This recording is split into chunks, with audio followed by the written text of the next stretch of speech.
চাকরিহারা শিক্ষক শিক্ষিকাদের ধর্নার আজকে 20 দিন।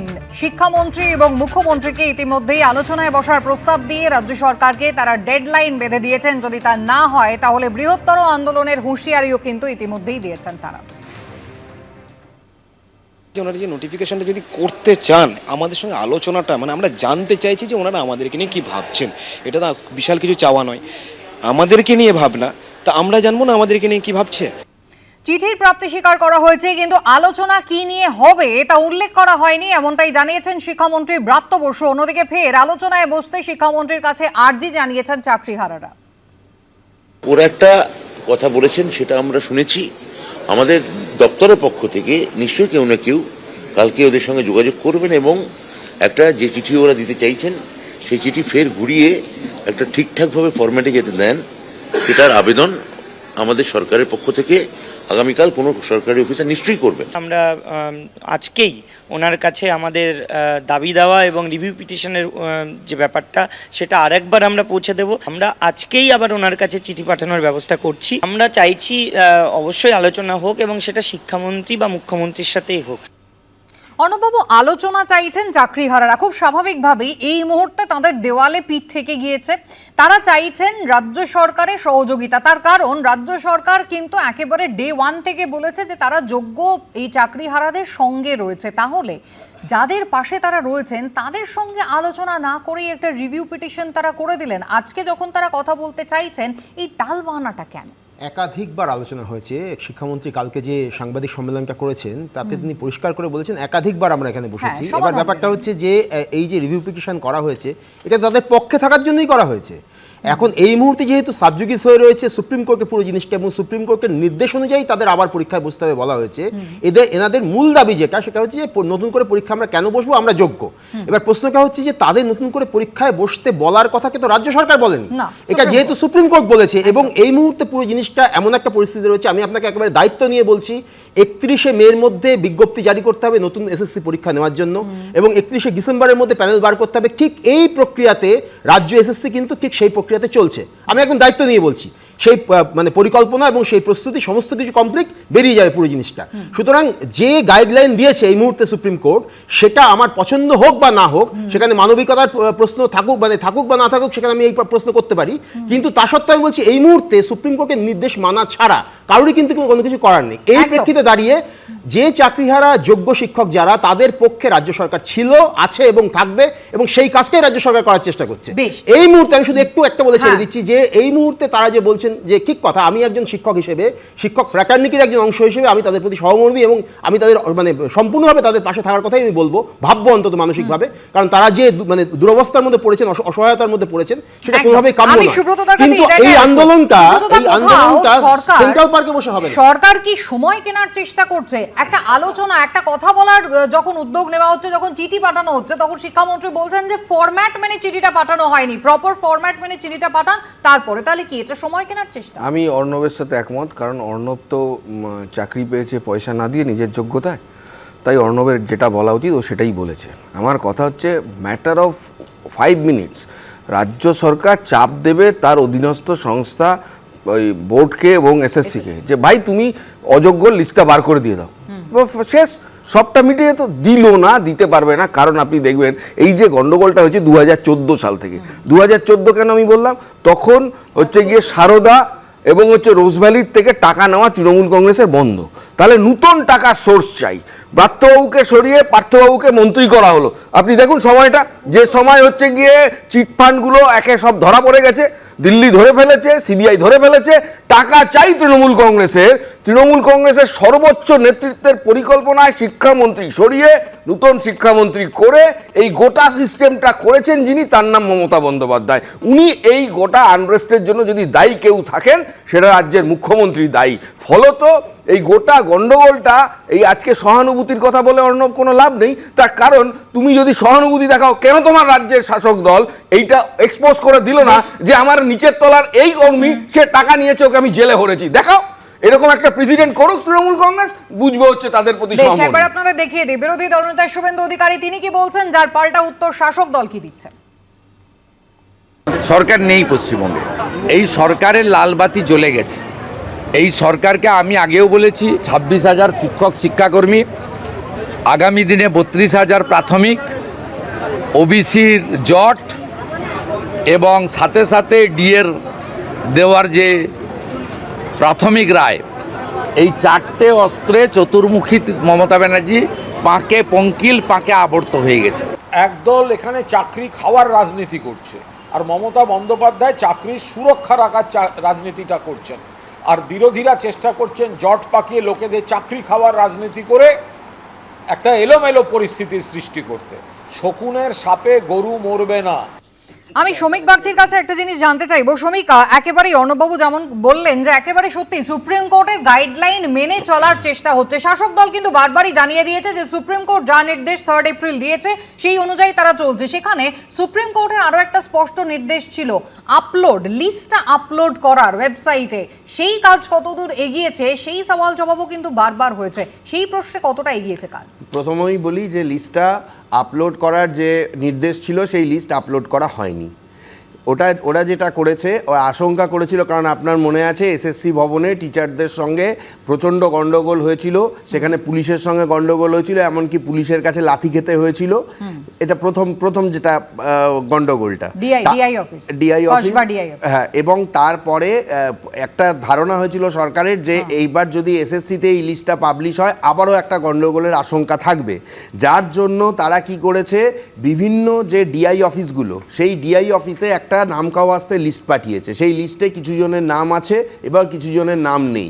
এবার এই যে কিছু জনের নাম নেই, এই জায়গাটা নিয়ে আরও একটা বড় দ্বন্দ্ব তৈরি হয়েছে। তার কারণ হচ্ছে যে পরবর্তীকালে এই সুপ্রিম কোর্ট কিন্তু এর মাঝখানে আবার একটা রায় দিয়েছে। আপনারা নিশ্চয়ই দেখেছেন যে ওই পরীক্ষার ব্যাপারে সুপ্রিম কোর্ট যে 31শে ডিসেম্বরের কথা বলেছিল, সেই জায়গাটা কিন্তু কোনো কিছু পাল্টায়নি এবং কারা দিতে পারবেন না সেটা আরো একবার স্পষ্ট করা হয়েছে, স্পষ্টভাবে বলে দিয়েছে। সুতরাং এই জায়গায় দাঁড়িয়ে আমার মনে হয় যে এখন রাজ্য সরকার যাই বলছে, এখন তাদের কথার মানে কোনো বেস নেই। আমি তো কোনো বেস খুঁজে পাচ্ছি না, মুখ্যমন্ত্রী থেকে শুরু করে শিক্ষামন্ত্রী কারোরই কথার আমি অন্তত এই চাকরির ব্যাপারে আমি কোনো বেস খুঁজে পাচ্ছি না। সুপ্রিম কোর্ট এখানে মানে সুপার অথরিটি, সুপ্রিম কোর্ট যখন বলে দিয়েছে, আর এরপরেও কি রিভিউ পিটিশন হবে বা রিভিউ পিটিশনে আর নতুন করে মানে যারা যোগ্য তাদের চাকরিটা থাকবে কিনা, এটা মানে এখন অত্যন্ত একটা কঠিন বিষয়, অত্যন্ত কঠিন একটা বিষয়ের দিকে চলে গেছে। কারণ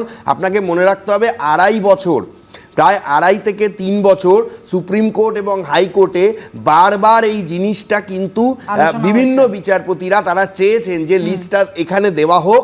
এমনকি এই মামলাটা যিনি প্রথম শুনেছিলেন কলকাতা হাইকোর্টে, অভিজিৎ গঙ্গোপাধ্যায়, তিনিও বলেছিলেন যে লিস্টটা যদি দেওয়া হয় তাহলে সেই নামগুলোকে বাদ দিয়ে বাকিদের চাকরি রাখা যেতে পারে। সেই তালিকাটা আসেনি, এই তালিকাটা নিয়ে কিন্তু আর এরই মধ্যে কিন্তু রাজ্য সরকারকে দেওয়া আজকের এই ডেডলাইন তা শেষ হওয়ার আগেই কিন্তু আন্দোলনের অন্যতম মুখ চিন্ময় মণ্ডলকে তলব করা হয়েছে বিধাননগর উত্তর থানায়। আজ বিকেল 4টায় হাজির হওয়ার নির্দেশ দেওয়া হয়েছে। ইমেলে পাঠানো নোটিশে লেখা হয়েছে, হাজিরা যদি এড়ান তাহলে আইনানুগ ব্যবস্থা নেওয়া হবে। আন্দোলনটাকে কোনোভাবে থামিয়ে দেওয়ার চেষ্টা করা হচ্ছে।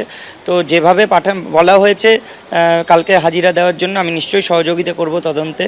আর প্রশ্ন উত্তর পর্ব তো কত প্রশ্ন আছে করবে, আমরা তার উত্তর দেব। যে ধারা দেওয়া হয়েছে পুরোপুরি মিথ্যা। আমাদের তো চাকরি ফেরত পাওয়া নিয়ে কথা, সেটা শুধুমাত্র চাইছি বলেই যে এইরকম ধারা দিতে হবে তাতে আমাদের মুখ বন্ধ হবে না, প্রতিবাদের ভাষা পাল্টাবে না।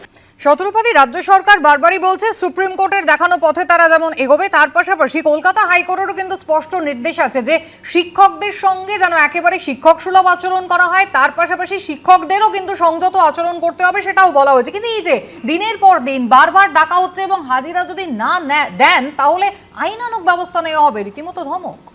না, সেটা তো ডেফিনেটলি একটা ফ্যাক্টর। যদি কোর্ট ডাকে যেতে বাধ্য, হুএভার ইট ইজ, মানে সামান এলে ইউ হ্যাভ টু গো, এখানে কোনো দ্বিমত নেই। কিন্তু এই যে শিক্ষকরা বসে আছেন এবং আন্দোলন করছেন, তাদের ভরসা একটাই জায়গায় রাজ্য সরকার। কিন্তু রাজ্য সরকারের যদি আমরা ট্র্যাক রেকর্ড দেখি, আমি আর সব ছেড়ে দিলাম, আপাতত শুধু যদি শিক্ষার দিকটা দেখি, যে রাজ্য সরকার ইলেকশনের আগে তখন তারা প্রায় হাতে পায়ে ধরে হাইকোর্টে সুপ্রিম কোর্ট যখন বলেছিল, মানে এমন নির্দেশ দিয়েছিলেন যে প্রায় এন্টায়ার ক্যাবিনেট তখন জেলে চলে যাচ্ছিল, তখন বলি না একটু দাঁড়ান, আমরা লিস্ট ডিক্লেয়ার করবো। এইরকম করতে করতে 8টা বছর কেটে গেল। লিস্ট ডিক্লেয়ার হলো না, এসএসসি এখনো পুরো সমস্ত কিছু পরিষ্কার করে বললো না, তার কারণ তাদের ওএমআরের না কাগজ আছে, হজম হয়ে গেছে, ওএমআরের না মিরর ইমেজ আছে। এবার তুমি যদি তারপরে দেখো, মানে সুপ্রিম কোর্টের রায়ের ফাইনাল রায়ের পরেও যদি দেখো, উনি যখন মুখ্যমন্ত্রী যখন ইন্ডোর স্টেডিয়ামে ডাকলেন, তখন উনি বারবার বলছে যে না না না না, আগে যোগ্যদের দেখি, তারপরে অযোগ্যদেরও দেখবো। এইটাই হচ্ছে মূল কথা। এখানে ব্রাত্যবাবু মাঝে একটা বললেন যে একটা লিস্ট ডিক্লেয়ার করবে, মুখ্যমন্ত্রী চেপে দিলেন, সময়টা পেরিয়ে গেল। হ্যাঁ, সবটাই পেরিয়ে যাবে। তার কারণ মুখ্যমন্ত্রী এবং তার দল বলেন একটাই উদ্দেশ্য, কারা টাকা নিয়েছে, কারা টাকা দিয়েছে তারা তো চলে যাক, কিন্তু কারা টাকা নিয়েছে তাদের নাম কোনোভাবে আড়াল করে রাখতে হবে, কোনোভাবে তাদের নাম বেরোলে চলবে না, কারণ তারা তাদের ঘরের লোক, মুখ্যমন্ত্রীর ঘরের লোক। সুপ্রিম কোর্ট করেই দিয়েছে, না হলে কাদের টাকা ফেরত দিয়ে দিতে হবে এবং কারা মাইনে পাবে না আর কারা মাইনে পাবে সেটা কিন্তু পরিষ্কার হয়ে গিয়েছে, এবং সেই যে পরিষ্কার হয়ে গিয়েছে সেইটার ভিত্তিতেই কিন্তু সংখ্যাটা যতটা সম্ভব পাওয়া যায়, মানে সুব্রতদার কাছে একবার যাই। সুব্রতদা, সত্যি কারা মাইনে পাবে না চিহ্নিত কাদের করা হয়েছে, পরীক্ষায় কারা বসতে পাবে না, একদমই তাই, সবটাই চিহ্নিত করা হয়েছে। কিন্তু তারপরও দেখুন, সবথেকে বেশি দুর্নীতি হয়েছে বলে যাদেরকে একেবারে শুরুর দিন 3 এপ্রিল যাদের চাকরি চলে গিয়েছে, কোনো নিয়োগ প্রক্রিয়া যারা অংশগ্রহণ করতে পারবেন না, সেই গ্রুপ সি গ্রুপ ডি কে কিন্তু ভাতা দেওয়ার সিদ্ধান্ত নিয়েছে এই রাজ্য সরকারই। আমি তো বারবার বলছি, রাজ্য সরকার লাখ লাখ কোটি কোটি টাকা খরচা করে আইনজীবীদের পেছনে সুপ্রিম কোর্টে তাদের অ্যাপিয়ার করিয়েছে। এই গোটা সিস্টেমটা যা করাপ্টেড সিস্টেম, এই করাপ্টেড ইকোসিস্টেমটাকে কভার করবার জন্য, তাতে রাজনৈতিক দলের নেতা আছেন, তাতে আমলারা আছেন, তাতে আমাদের রাজ্য মন্ত্রিসভা গোটা ক্যাবিনেটটা আছে। ববি হাকিমের কথা মনে আছে, যেটা পার্থবাবুর একার ব্যাপার না, পার্থদার, আমাদের as a whole cabinet joint responsibility, correctly উনি বলেছেন, joint responsibility and led by the chief minister.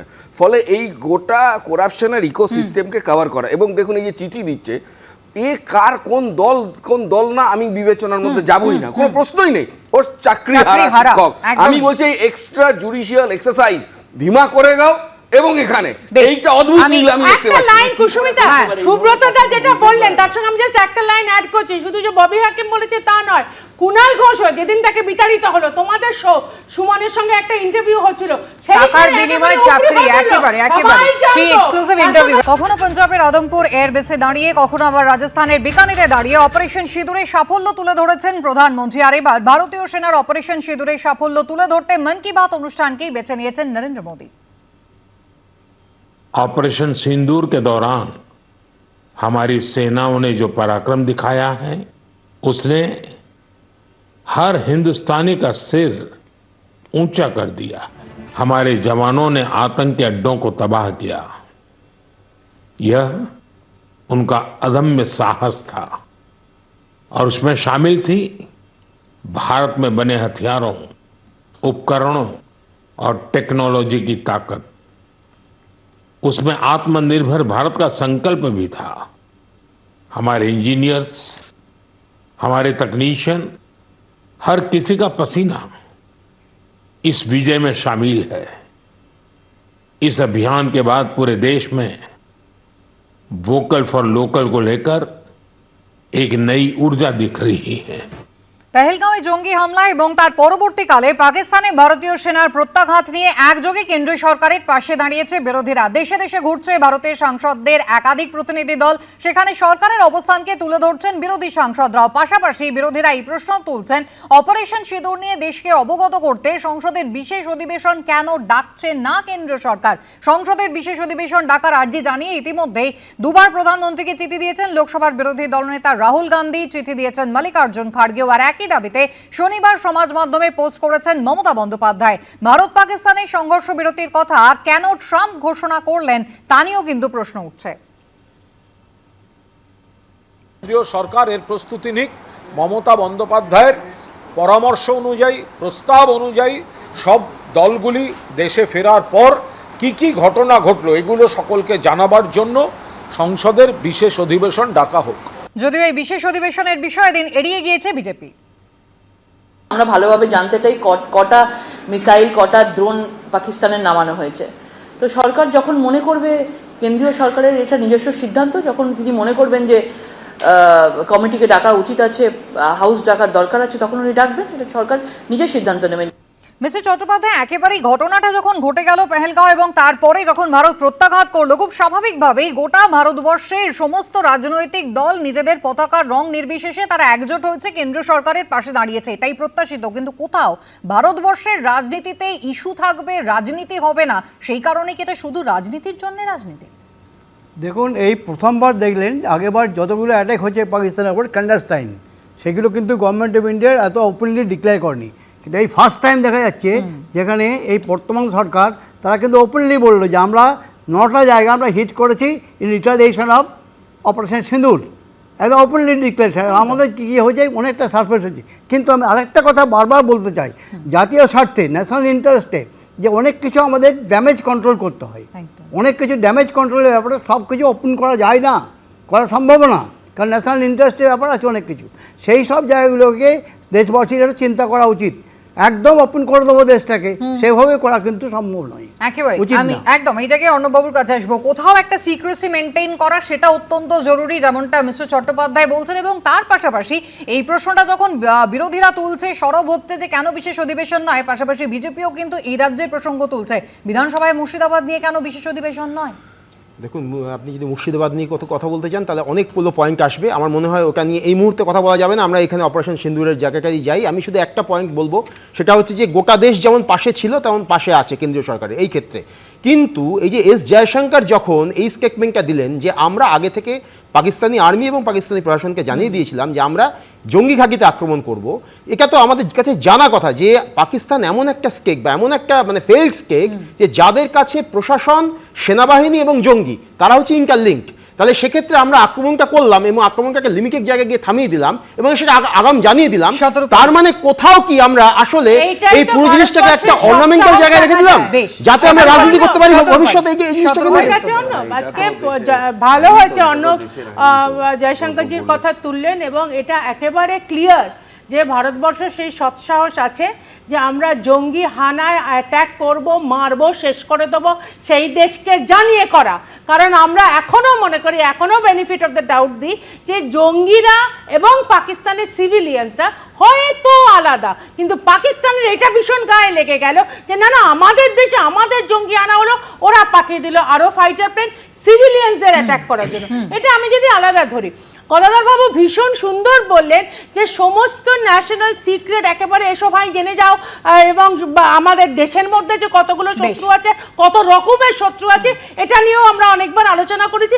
তো আমার মনে হয় যখন মাননীয় প্রধানমন্ত্রী মনে করবেন, ডেফিনেটলি স্পেশাল পার্লামেন্ট সেশন বা পার্লামেন্টারি সেশনের মধ্যে। ধন্যবাদ আলোচনায় অংশগ্রহণ করার জন্য। বিরতির পর ফিরবো, সঙ্গে থাকবেন।